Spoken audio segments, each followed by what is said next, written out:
This podcast is part of the C-Suite Radio Network, turning the volume up on business. Welcome to the Business Power Hour, hosted by Deb Creer. Join us as Deb talks with her guests, experts in their fields, as they share real-life stories and techniques to power up your business. Good morning, good morning. I am Deb Creer, and I am passionate about giving professionals the tools that they need to make themselves and their businesses as successful as possible.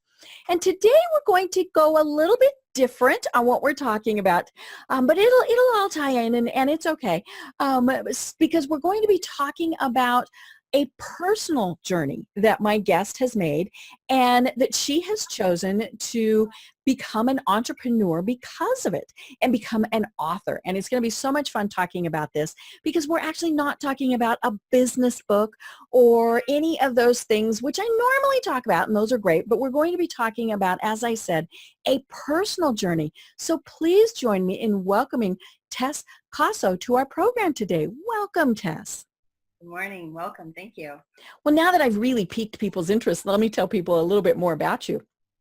So Tess Kossow is following her entrepreneurial dream with her editorial passion, which allows her to be close to her husband, Dan, and their son, Ferris, and of course, their loyal pup, Mr. Big. With approximately 1 in 8 couples experiencing infertility, the topic of IVF is more and more relevant in today's society. Children, as much as adults, deserve the knowledge of understanding this dedicated process of a reproduction, lovingly told through the life of a child. So, now people are really wondering what this is about. And so it's very cool because what we're talking about is, of course, your son and your process of having IVF to give birth to him. And so you wrote this book, and I'm holding it up. And so for those of you who aren't on the video portion, the book is I'm Very Ferris, a child's story about in vitro fertilization. So again, Tess, welcome to our program. Thank you. Thank you.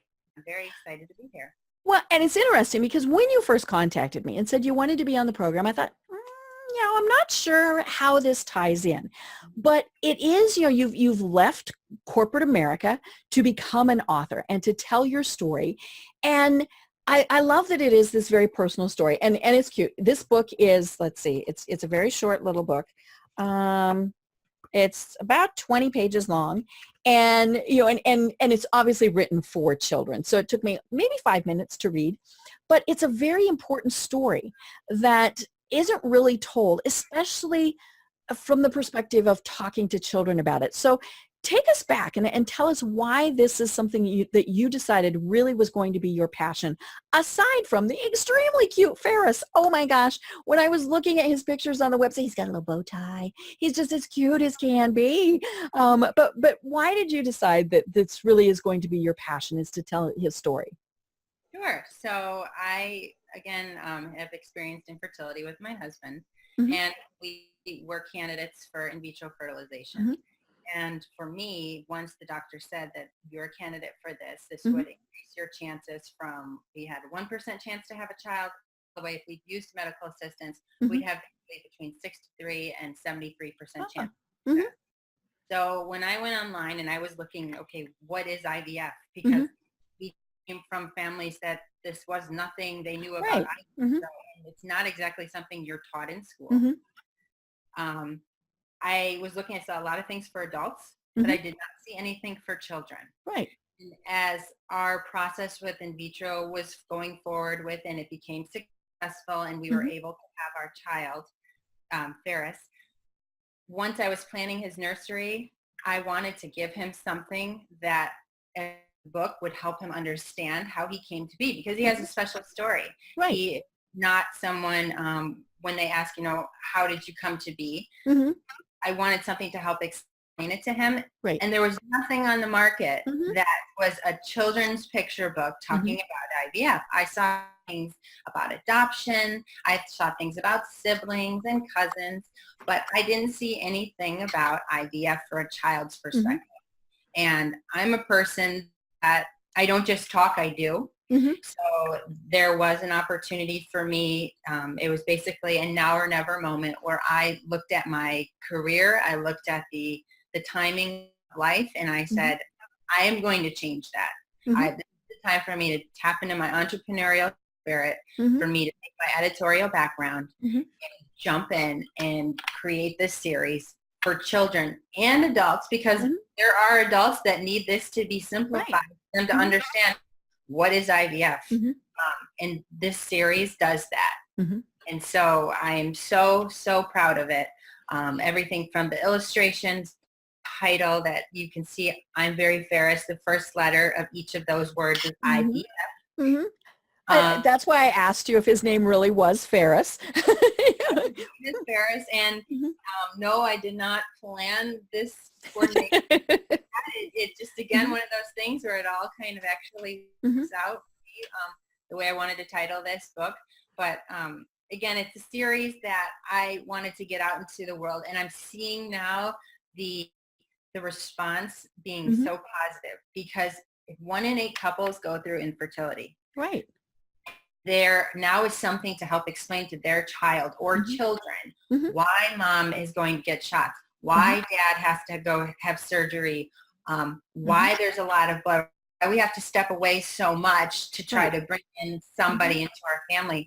There's now a way to talk about that. Right. It's not something that should be just for adults. Children need to understand this. And then when they are older too, it's an opportunity for it to be, again, something you can understand how you came to be. Right. Yeah, because, we frequently hear people say, well, we know that it was, on that Friday night when we were, celebrating our anniversary, whatever, they can pin it down. Now, is that true? Maybe not. A lot of that is kind of romanticized.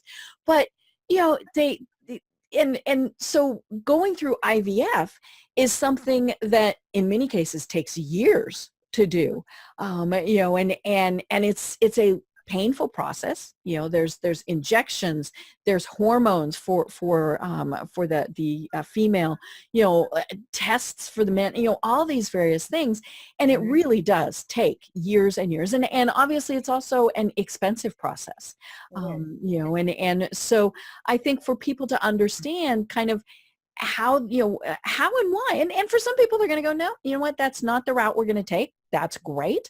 There's certainly lots of other options out there, but for people who do either are just thinking about it or are in the process, maybe they're getting frustrated. That might be one of the things too, is they're thinking, it's just not working, and so that's where it's, especially when you see, and like I said, you see, oh, Ferris is this cute. Everybody go to the website, because there are pictures of Ferris there. He's just as cute as can be. But it's a long process, and and obviously you don't go into detail in the book because it's written for kids, but and he's young enough now, he really doesn't understand, but what do people tell you about when they're reading the story to their older children who actually grasp the concept? Sure. I actually had a situation about a month ago where I did have a reader send me an email about how they read it to their 7-year-old son and his reaction. And they sat and they talked about it when they were done. And they said, what did you get from this story? And the 7-year-old said, well, they took something from mommy and they took something from daddy and they made a baby. Right. For me, that was reassurance that this child understands reading the book, seeing that they had to go to a doctor. They took, whether or not they can remember, it's egg, and I used to that in the book. But again, they're able to understand something was taken out of a woman, something was taken out of a man, and was able to make a baby.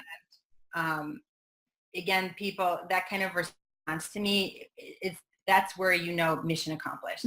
Right. A child understands enough until they get to school, or they, if they choose to learn more about this topic or read about it in the news someday. At least I've touched that family, and the borderline of information, I got the conversation going, where maybe they never talked about it. Right. And, let's be honest, it's not a topic that a lot of people do talk about, and for a variety of reasons. Some of them are, ignorance. Let's just kind of put that one out there. There are other people who, like we said, it's expensive, it's time consuming, it's painful. So they'll choose, that's not the route that they're going to take. But to me, when, one of the things I thought was, well, this makes it normal. This makes it just another way to have a baby. Exactly. Because that's another thing that I really want to touch upon was the normalcy of it. It's not, again, 30 something years ago, perhaps this was new and you didn't talk about it and it wasn't really. And you had test tube babies. Exactly. Yeah. Now you speed up and you realize, again, if 1 in 8 couples going through infertility, that's a lot of people out there that are experiencing this, and that it's common knowledge for them, and that it's a thing of their home where they totally understand it, or they know someone that's going through it, so they're a support system for them. So the conversation is out there. I don't think you can go onto any major website, whether it's celebrity based or news based, and not hear about in vitro fertilization. It's a popular subject. And so we're reading about this for adults, and we're getting information about who's able to conceive over in this section of the world, and who's having this baby number 2 or whatnot via IVF. But again, where is bringing your child into this? Where is bringing this a family conversation? Because there's nothing about it that means it's only for adults to talk about. Right. And it should be something. There are so many children's books out there. The fact that this type of topic really wasn't touched upon. Again, it was the opportunity for the business perspective in me to come forward and say, I'm going to make that difference. Yes, my ultimate goal is to tell the story and to give my son something to look at, to be proud of, to know how it came about. But then it goes so much more than that. I want to reach all of the families that are going through this, and then the ones that are not, because truly this book is a series, as I mentioned and talk about on my website, that you're going to follow baby Ferris on adventures and things that he goes through. So let's say you're a family that didn't go through infertility. That doesn't mean this book series isn't for you, because how many books in your child's nursery or your child's school are things that your child didn't know about before and they still read it. That's the goal of my series, is as the books progress and the next one comes out, there may be a more generalized topic, but you're always going to learn about baby Ferris and the fact that he came from IVF. Because again, it's a sense of normalcy, and I want it to be talked about. Right. Well, and kids are, probably 5-ish when they start asking the "where do I come from" question. And, and obviously that varies, especially, but more than likely they see someone else who is pregnant, or someone else, they see another baby, things like that. And, you do need to be able to answer those questions without it being something that they think is bad or wrong, because it wasn't. I mean, this was, as we said, it was just another way. Unfortunately, it was one that took a lot of time and effort and things like that. But, it really was just another way to have a baby. It is. And it's a way, I think, for children that are from IVF, when their parents tell them, again, in today's society, it's hard for kids, and there's so much out there that, whether it's bullying or things they need to be scared about. There's a lot on a child. Right. For me, when you tell someone, I went through IVF because I wanted you so badly that I had injections, I took medications, we went through lots of doctor's appointments that may have been scary. We wanted you that much. You're that special that we did all this, and we don't regret or look back or anything, and we would do it again for you in a heartbeat. I just think that's such a beautiful reassurance to someone as they grow older. If they ever have a difficult moment or a tough time, they think, I'm here for a reason. Yeah, I'm extra special. They knew they wanted me so badly that they did all this stuff to have me. So I have a sense of purpose, and it's just that kind of a thing. Again, it's a whole other route that IVF can be talked about, but when you're going through it, you want your baby so bad. Right. You're doing all these things just to try to told you're pregnant. Mm-hmm. And a child that will find that out and be told that, Mm-hmm. and through my story too, it's an author's Mm-hmm. dream. Right. Well, and it's kind of a delicate kind of tightrope, because you don't want to put so much pressure on the child that they're thinking, wait a minute, I have a lot I have to live up to. But so and maybe that's why what we're wanting to show is that we're normalizing it. Again, it is something that just happens, and obviously parents have great expectations for their kids, and wherever they came from, however they got them, but this is just another way. It's just not as there's obviously not as many babies that are born through IVF, but it's just another way. Exactly. And that's the flip side of the reason why Mm-hmm. I wrote the book, is to normalize the process. Mm-hmm. Because not only for the child to see that you are the same as everybody else. Right. Mm-hmm. You are just like your friends. Mm-hmm. You have this special story. And at the same time, when you think about it, if you are the parent reading it, it normalizes it again for you, because Mm-hmm. there's a sense of knowing that somebody else was going through this so much that they wrote a children's book, mm-hmm. so that you would feel comfortable, right. And telling this story to your child. You wouldn't feel embarrassed. Mm-hmm. You wouldn't feel ashamed, because there are other people going through this. And again, that sense of normalcy. It's not a taboo topic. It's mm-hmm. nothing to be ashamed of. It's for the men, for the women. We just need to be supportive. There's IVF community, IVF mm-hmm. support groups, and I am an advocate for that. And mm-hmm. even if you're not IVF and you've experienced infertility, this book, this series is for you as well, because mm-hmm. we're all in this together. Right. We're all, it hurts, and even if you haven't experienced it, you probably know somebody who may mm-hmm. have, and you just listen to it, and it's a way for you to understand mm-hmm. again what they were going through, and to make it a topic of conversation, mm-hmm. not something to say, well, you probably shouldn't talk about that mm-hmm. because it might upset the other person. No, let's start talking mm-hmm. about it. Right. And I think that's a big point that you just made, is we shouldn't think, we shouldn't talk about it. And granted, it is a painful subject. And of course there are people who go through this whole process and still are not able to conceive.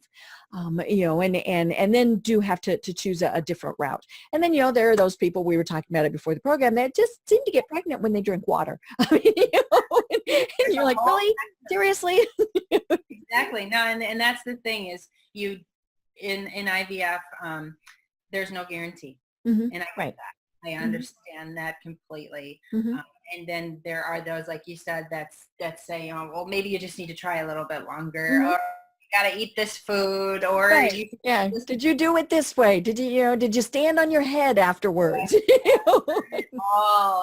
that's another program and another. Oh yeah, all of the helpful people.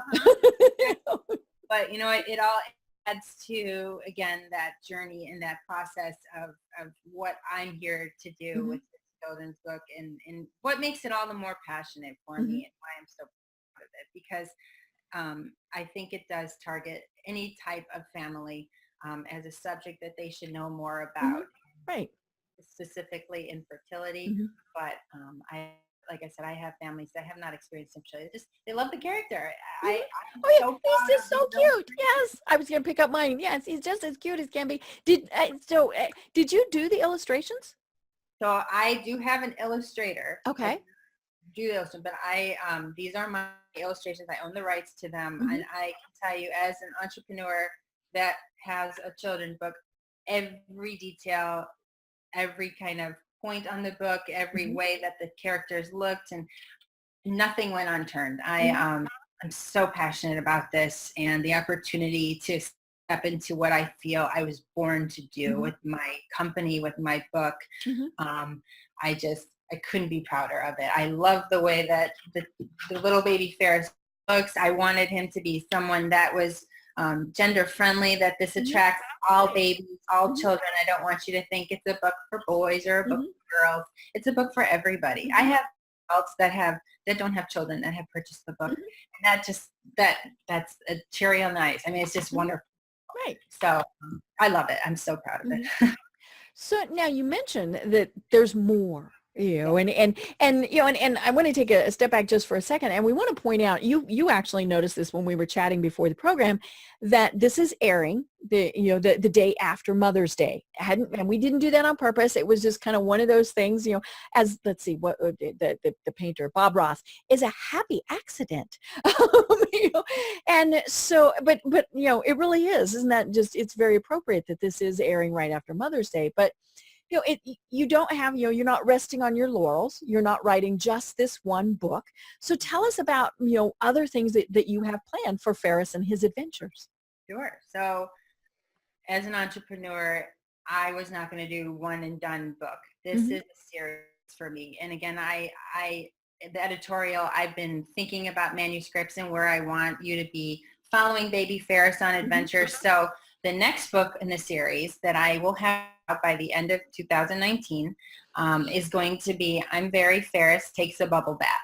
So the reason I went with that title, and that because again, the goal is to bring you into learning what IVF is. And right. And so the I'm Very Ferris is always going to be kind of that tagline, so to speak. And it stays, and I feel I've accomplished the initial groundwork in this first book of the series of telling you about IVF. The next book is a way to bring more children, more families into a more generalized subject. Pretty sure everybody has taken a bath. And some kids don't like water. Some people little children have a fear of water and pools and stuff like that. And the goal of I'm Very Ferris Takes a Bath is that it's a story you read perhaps before bath time or after bath time, a way to normalize a daily routine that families do and follow little baby Ferris on how he gets in the tub and again, learn about the IVF. So those families that have gone through infertility are still touching upon a very familiar subject. But then again, now we're going into little adventures that your children or nieces or nephews or grandchildren are going through as well. And make it an enlightening subject. So that's the next book in the series. And I've had some wonderful fans and readers send me comments on ideas for characters and whatnot in the book and subject lines to touch upon. So I'm already brewing on what the third manuscript's going to be, and the goal that will be in 2020. So it's a series. This is not going away. I am determined and I'm a very aggressive entrepreneur where this is my passion. So you're going to see baby Ferris on tons of different adventures. And if you have an idea for one, go to www.tesskossow.com and send it to me. I love to hear ideas, what people want to see baby Ferris do, or perhaps a character they want to see in the book. Perhaps they want to see someone who, a baby that is diabetic or a baby that is in a wheelchair. I've had these type of things being brought to me, and I like that. So it does make me curious, since this is clearly going to be a series. At some point we're going to see baby Ferris get married, but will they kind of age as he ages? So right now it's written where like here's one page with dad by mama's side and all genetic tests a go. I mean, that's the entire text on the page. So it's clearly written for a very small child. So will the kind of the format age as Ferris ages? Right now, my vision for Ferris is kind of a little bit like The Simpsons, where he's gonna stay. He'll stay that size. Yeah. So we won't see little Ferris get married. Well, you never know in a different avenue of editorial writing and whatnot. There are opportunities to take the things that brew in my head other directions. But the goal for the I'm Very Ferris series is going to stay right now as something attracting to children. Again, because the children's market, this hasn't been touched on, and there's so many avenues that it can go. And I really want to spend time and efforts trying to get to those avenues for children and families to read and understand.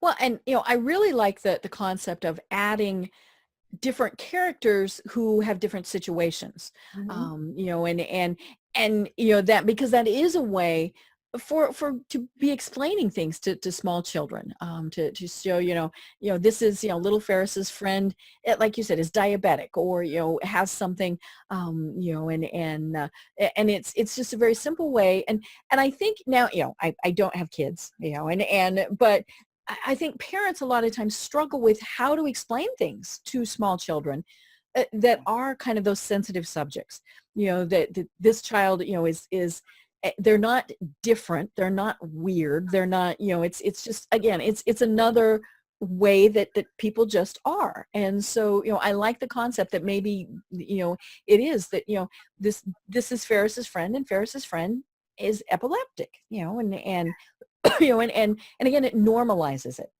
It does. And it's so interesting because people say, if you really want to know something, ask a child. Right. They'll be really honest with you. And most of the time you're thinking it's big drama, and they're like, he has blue shoes. That's what they get. They don't care about it. It's like he got a cookie and I didn't get a cookie. Exactly. They think like a diabetic. Well, how come he got that? Exactly. And instead of shying away from the answer, let's tackle topics that children understand. And I don't mean let's get into a whole dissertation and because they are children's stories. Exactly. But I mean, let's lay the groundwork and have a conversation why this person is having to receive a snack in the middle of the day, or why this person is in a wheelchair, or why this person maybe looks a little bit different than you and I do. And then let's make it normalized, because in our society, my job as a parent, as a mother, first and foremost, is I want to raise a respectful son. I want to raise someone who is kind, and I want to raise someone that, I've heard a quote once and I kind of have stuck with it, and it's very blunt, but I want to raise someone that's not a jerk. Right. And saying, wouldn't that be nice if everybody thought that? Exactly. And saying that, is, as harsh and blunt as it is, it's very true. If you think about that, if we all just took a moment and when we look at things, if we thought before we spoke about what we're about to say or how we're about to treat them, and if I can do that through my book, through characters in 20 to 31 pages with colorful pictures and simple words, but yet deliver a message, and I'm doing my job as an entrepreneur and as a mother and as a member of the society that just wants to make the world a better place. As cliche as it is, it's a true statement, and it starts with myself. And a motto that I truly believe in is, I always tell my son, because I don't ever want him to think that you're privileged or anyone should give you anything because of, you're in a book or whatnot. Something I believe, and I heard it once before, was that don't ever think that the world owes you anything, because it doesn't. The world doesn't owe you a thing. And I never go about saying, well, you owe me something because of who I am or what I've done for you or whatnot. I work hard. I show my son what dedication and effort and time is to getting something. And I want him to see that as well. And I want people to see that just because you look different or whatnot doesn't exclude you from a story. It doesn't exclude you from somebody reading something before bed and having a picture that looks just like you in it. And that's my goal as an author, is just to normalize things and bring it into the home and make it a topic of conversation, to where it almost isn't a topic of conversation. Right. Yeah. It's just kind of, it's not something we need to spend so much time on, because everybody's talking about it. So let's talk about something different. I mean, it sounds silly to say it that way, but it's true. Right. And there's, an awful lot of things that we really should be thinking like that. Yeah. And again, that's the goal, the simple goal of the book. Right. And as you were saying that, I thought the lesson applies to all of us. It takes hard work. It takes persistence. We're always talking on this program about the fact that we need to learn from things that don't go the way we want them to. If we had it handed to us, well, it's like, okay.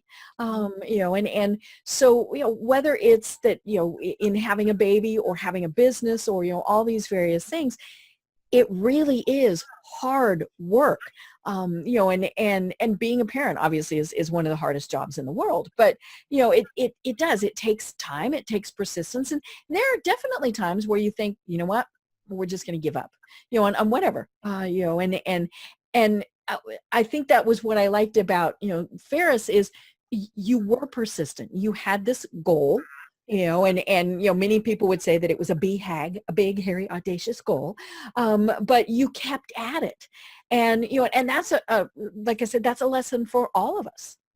Yeah. Ferris, having our baby was not easy. It wasn't a first round IVF transfer and boom, you're pregnant and it's wonderful.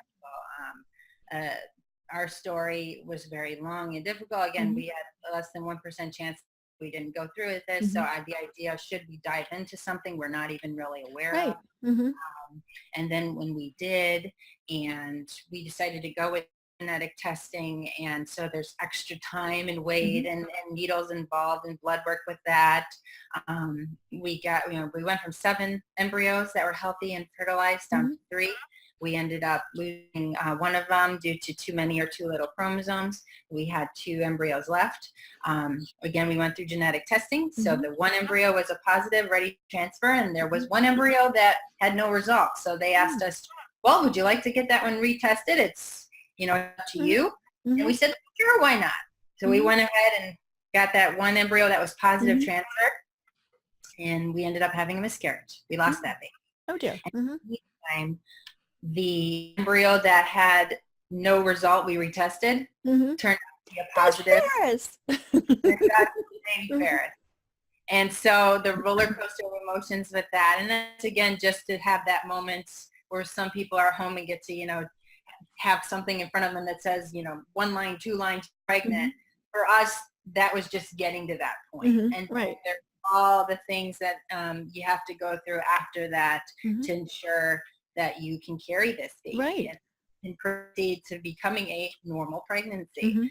So it's a lot of work. It's a lot of time. It's something you're very cognizant, aware of, and you know exactly what you signed up for once you're in it. And yet at the same time, they can give you a call and say, we need to see you at this moment because you need this blood test at this time because something changed. So it's a roller coaster, but it was worth every moment of our lives because for me, what I like to say is not only did I get a baby out of this, but I got a whole new career. Right. I know. How cool is that?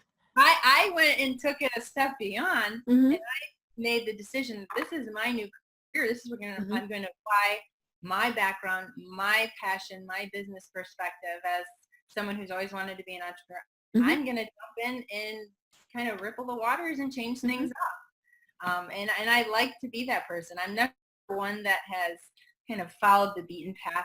I usually like to try to find where's a way I can kind of shake things up. My husband likes to call me his female version of Steve Jobs. I must live up to it because my son's middle name is Jobs, and we did that to kind of tie in mom with baby since we didn't know what we were having. And, it's just, like I said, this book means so much to me because, again, I'm telling a story, but it's my career. It changed my life. When you go from corporate America where there's a paycheck and you know your hours, and now you're an entrepreneur, let alone a solopreneur, let alone a woman jumping out there into this big world and people saying, oh, it's going to take $3 before you make any money or you're going to have to go through this or be prepared for rejections. I'm jumping in and I'm doing it, and I don't accept no very easily. So I'm loving every minute of it. And to be on this show is just proof that I must be going in the right direction somehow. So, hey. Well, let's talk about some of the business aspects. It's funny. I have my own PR and marketing firm, and I had a client come to me one time with a very inspirational book. And this was 10, 15 years ago or so. And she said what she wanted me to do. Now, and I just thought this was so funny because there was no middle. It was, she wanted on Oprah. She wanted to be Oprah's book of the month. Yeah. Now, it was a great story. It was a very inspirational story, but there was, nothing in between, and I told her, I said, okay, we don't just jump to Oprah. We need to do local media. We need to do this. We need, all these various things. And I said, more importantly, if you were to get on Oprah, and she self-published, and so she had, all of her books in her basement. I said, you could conceivably have an order of 30,000, overnight. Could you do that? And she went, oh, well, maybe not. But talk to us about, how have you, because this is kind of new ground for you, but, how have you marketed the book, and what are the steps that you have taken? So I knew that if I was going to do this business, I was going to have this children's series, I had to jump in. I had to give it everything I have to be successful. There was no giving it half effort. It was, you've got to literally put all your chips on the table, because that's the only way this is going to work. I am very blessed to have found some wonderful negotiation people and people that have been brought into my life that have networked for me and really helped me build a beautiful website. I'm so proud of It's gorgeous.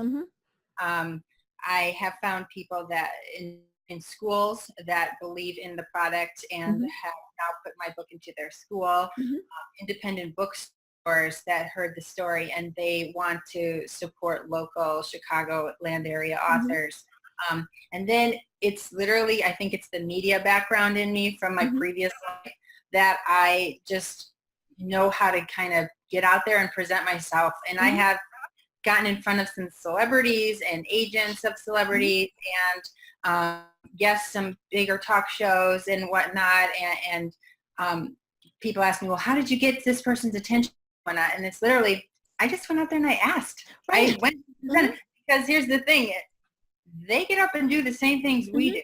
They're just a little bit more out there and visible. These people are normal people as well. Some have maybe a higher ego than others, but they're normal people. Bigger paychecks. Exactly. Bigger paychecks something to do with it, but they are interested too because there's so many celebrities that have come forward and so many people in the media that have come forward saying their infertility journey, that it was something that why wouldn't I tap into this? Why wouldn't I contact them and say, listen, I'm a woman from the Chicagoland area. I wrote a children's book and it's a series, and I think it's something you should have. I think it's something you enjoy. And believe it or not, they say, okay, let's take a look at it. I will do an Instagram, or I will do a Facebook post, or I'll let you post on our website a blog. So that kind of marketing aspect is something that I do all the time. And I, like I said, I didn't just kind of tap my toe in the water. I jumped in full self. I'm constantly looking and having, little tickers set up for anything that pins on IVF. Anyone talking about infertility, anyone who's focused on a children's book, anyone who wants to talk to an entrepreneur who is a woman and a mother who's gone out and started something. Has a business program. Exactly. I joke that when I go through the drive-thru to get my cup of coffee, I literally once got my coffee and exchanged, gave them my business card because while we were waiting, it was a topic that, again, no one's going to do this for me. I have people that help me and that I have hired to, again, do marketing or do the photography or whatnot. But at the end of the day, I'm the most passionate about the product and me coming forward with the idea that, I believe in this so much that it will blow up, that it will be everywhere. And, I say that out because I do believe it. And I'm not scared to do that. But it's going to start with me. It's going to start with my hard work and dedication. And, I do this without full-time help. So sometimes emails are sent super late at night. And, you work around, and that's the passion I'm not afraid to share. I'm not looking for sympathy. I'm sharing this with other entrepreneurs that have a family that get it, that it, you've got to do it around your child's schedule. And you give so much of yourself, and then, once your child's awake or comes home from school or whatever it may be, it's time to be full-time parent or whatever you need to do. And it makes it so much more rewarding because how much time and effort you're putting into your product. And when you get someone's reply saying, yes, we'll take a look at the book. Yes, we'll do a tweet about you. Oh my gosh, it's like winning the lottery. It's great. And at the very least, they're going to ignore you or say no. But you can't give them, they have to have the opportunity. You can't just expect that, they'll find it. I've had clients that have said, well, shouldn't they just know? And it's like, no, nobody's psychic. They don't know that it's out there. No, I once read a line that someone said, people don't know what they want. You need to tell them what they want. Yeah. And And that's actually marketing. Yeah. You have to tell them, buy this. People, and again, I'm in the book business. I'm in the children's business of books and of things that help advance and help a family and educate people. So I feel I have a very positive product.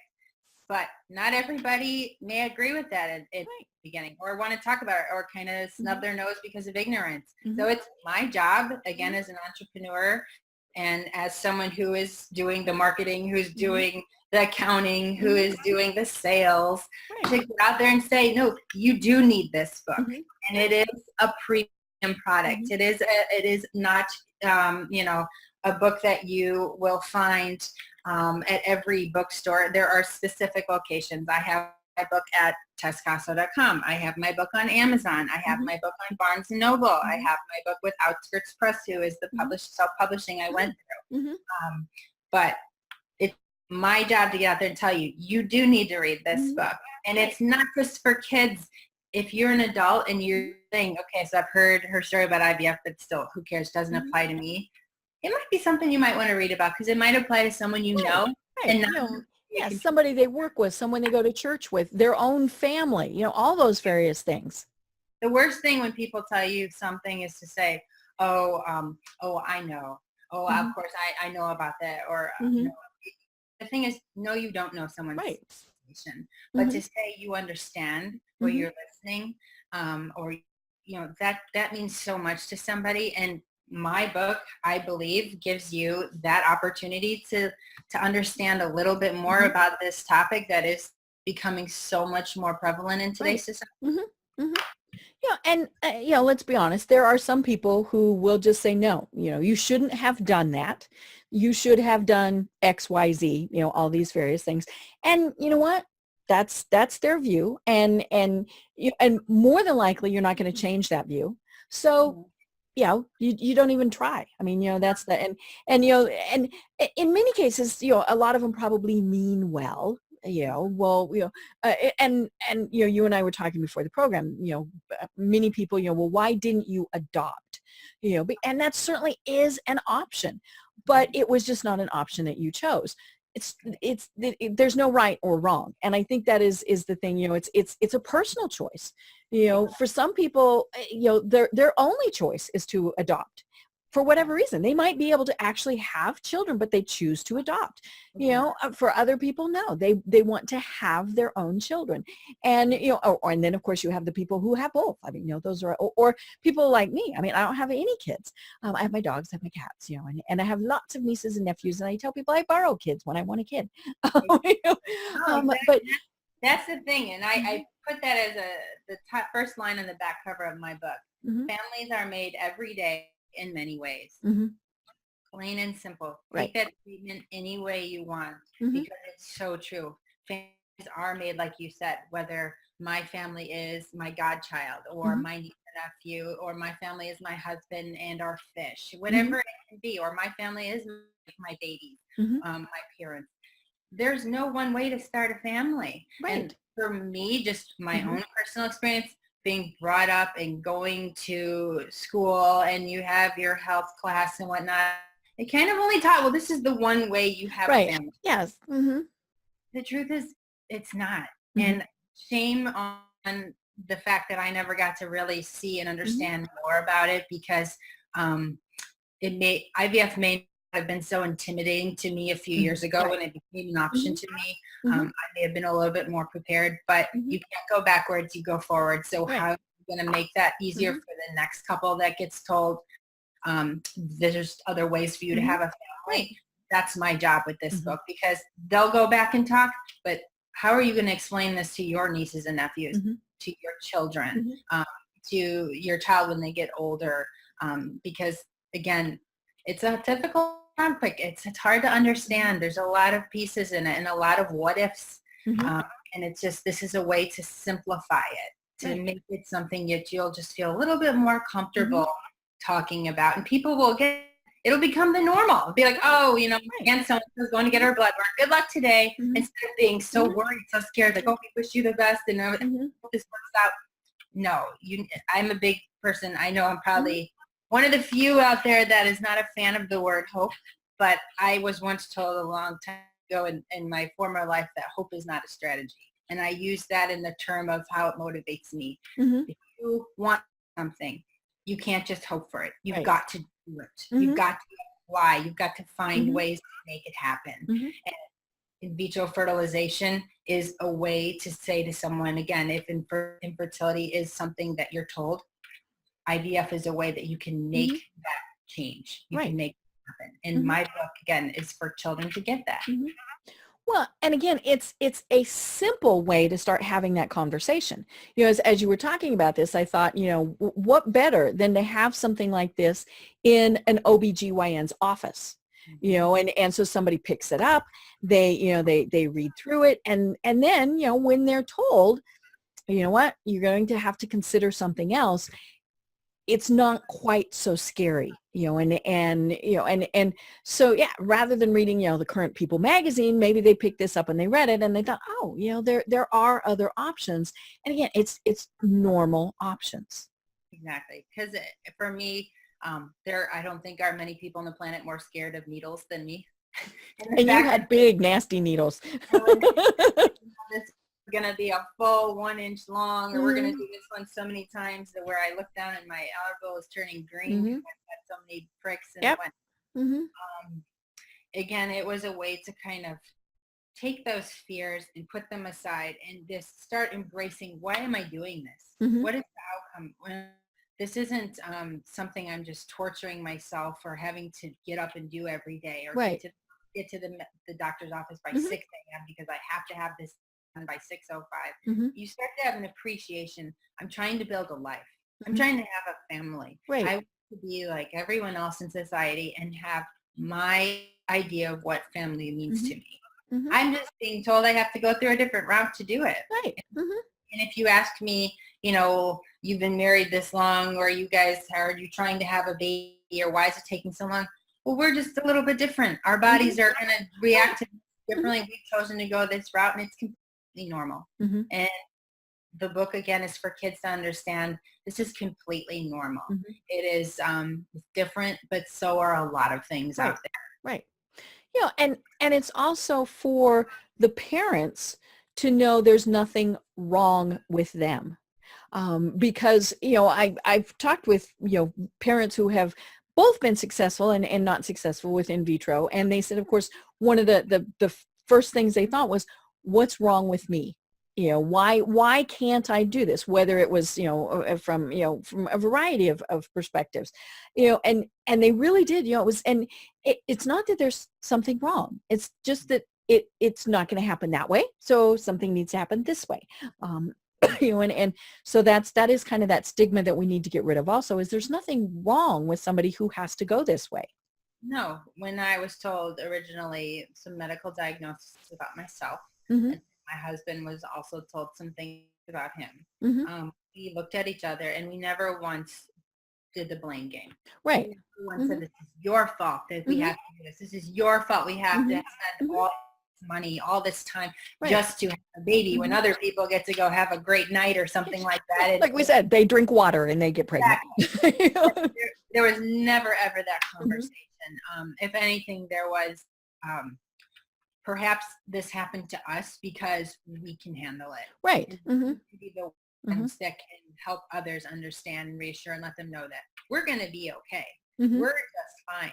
We are being chosen, that our body say there's a different route, and it's your job to go out and find it and put the effort into it and listen and do what you need to do if you would like to have the chance to have a baby. And we understand that, and again, never knowing what could happen, because there are no guarantees. It is a total gamble. It is the biggest bet you'll ever place. And like you said, you got down to that one. Down to that one that if you think about it, which we sometimes do, but what if we had said, no, you don't need to retest it. It's, you know, we have our one, so we're good. There's so many what ifs. Oh yeah. But you can't live in the what ifs. You have to the right now. Mm-hmm. And that is what happened for Mm-hmm. my son. It's an amazing journey. My son will turn 1 and this will be after the fact, but he turns 1 on April 20th. And I just think about how amazing of a year it has Mm-hmm. been. And, people say to me as a mom, are you sad that he's, turning 1 in this? And I Mm-hmm. think, you know what? I am so happy. Mm-hmm. We worked so hard to have this little baby and to have this life. Mm-hmm. I want to see him grow. I want to Right. see him become something. I'm just so excited for him to experience Mm-hmm. a new day that, no, I'm not sad. This is what I worked so hard for. I want Right. to see Right. him turn out to be whatever he wants. That's his choice. So Mm-hmm. it's just been it'll be a birthday Mm-hmm. that I can tell you already, and that it will just be so special because Mm-hmm. of how much we wanted this to happen. Right. Mm-hmm. Right. Well, we mentioned the fact that the name of the book and series is I'm Very Ferris, so IVF. And so I asked you, when we were doing the prep, was Ferris his real name? And you said, yes, it is. And then you shared with me, it's not a usual name. I don't think I know any other Ferris, and would skip that movie, that has that name. But how did you pick the name Ferris? So my husband and I wanted something unique. My Mm-hmm. name is Tess. My full name is Tess. Mm-hmm.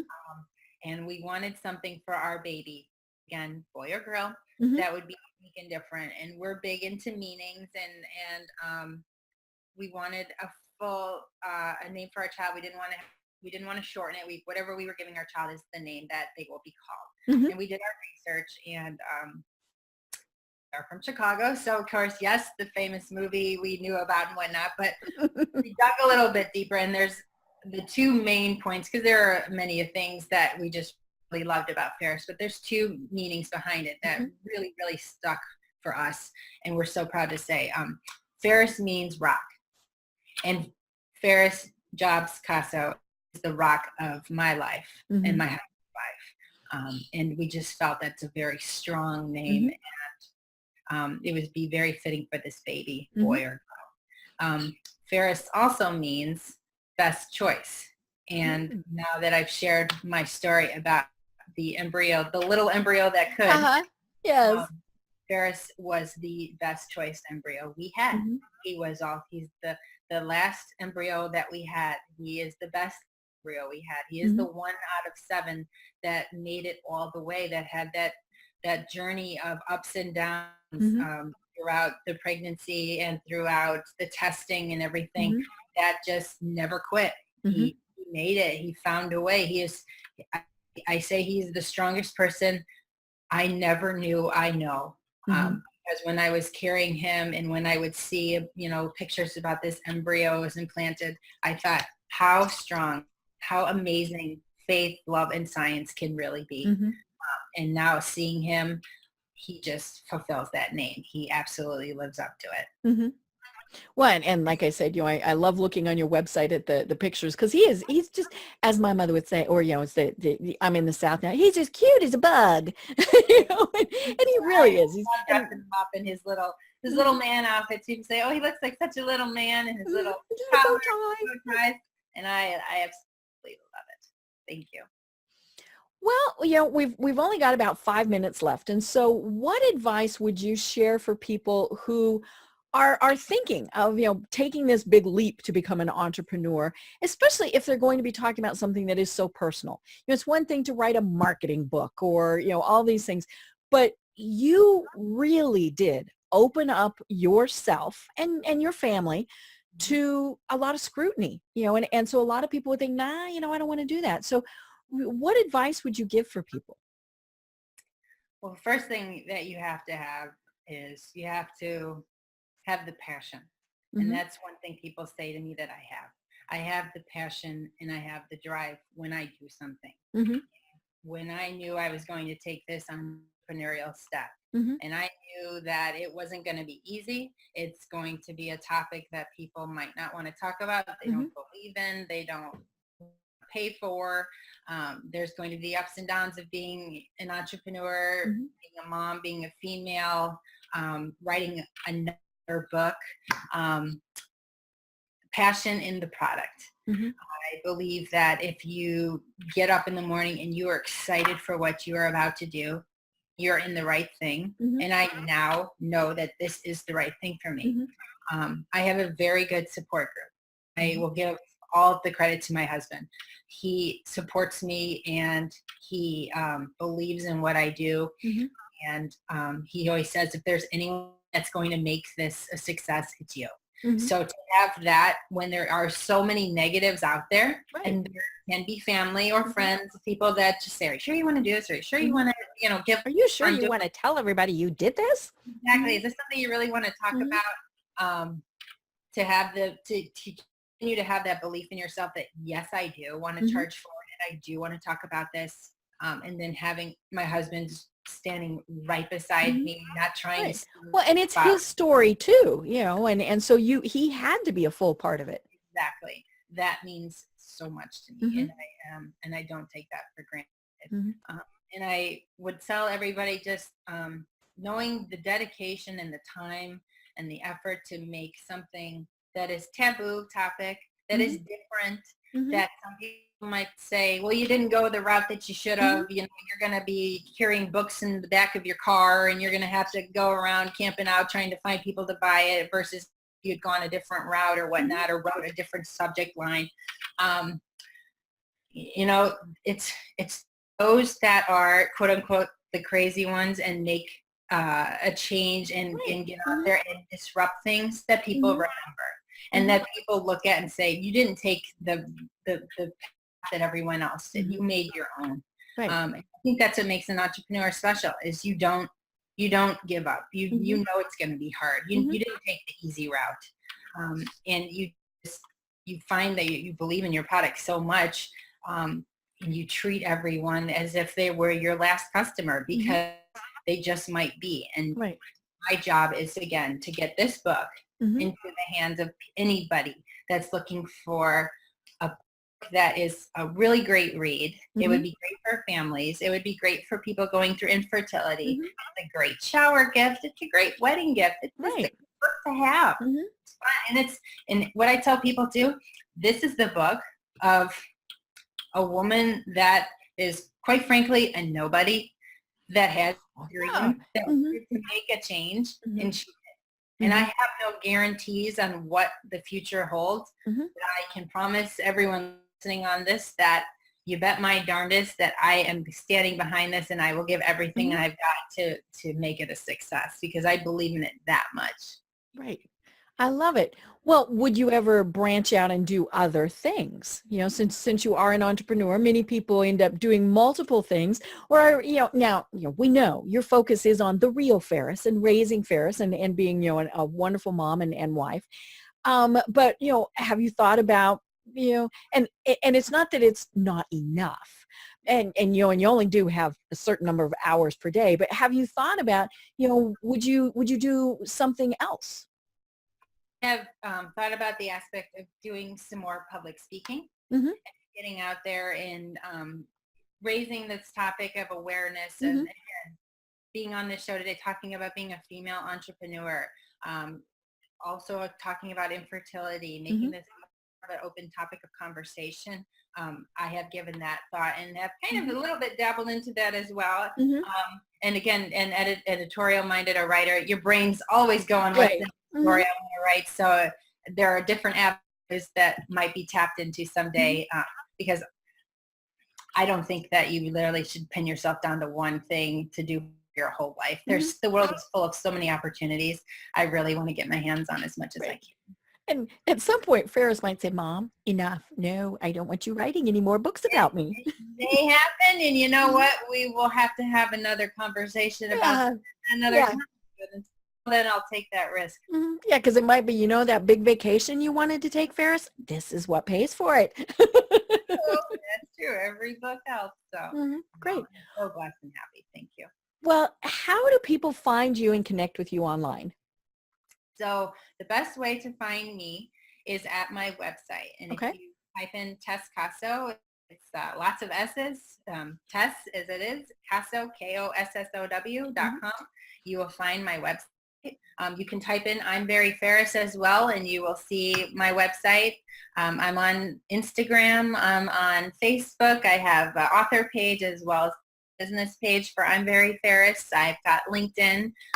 Again, Tess Kossow is my real name. I'm putting it out there. It's not a pen name. It's just who I am, and I stand behind it. I would love to connect with people, share in conversation about anything, really. If you want to talk about IVF, talk about the book, your experience, your journey in whether business or infertility.